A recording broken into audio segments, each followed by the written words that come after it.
مبروك يا رجالة. الأب بقى في المرتبة التانية في القانون الجديد، وكده عيالكوا راجعين لحضنكم. ألف ألف مبروك، افرح انت وهو بقى وزقطاته كده. افرحوا.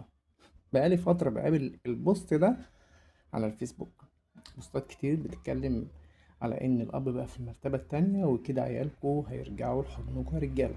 محامين وناس تانيين عادية بيتكلموا في الحتة دي، وكأن فعلا ده انتصار. كان ده انتصار، وفعلا العيال خلاص هيرجعوا لحضن أبوهم، انتهى الموضوع على كده. هيرجعوا لحضن أبوهم.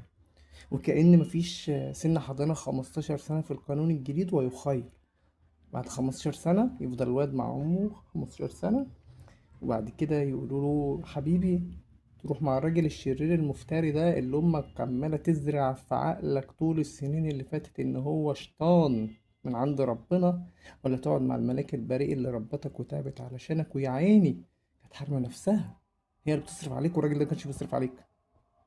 مم. انا نفسي افهم الساده المحامين اللي بيباركوا للرجاله ويقولوا انا عيالكوا جايين لحضنكوا دول. هو انتوا ما قريتوش المواد الجديده بتقول ايه؟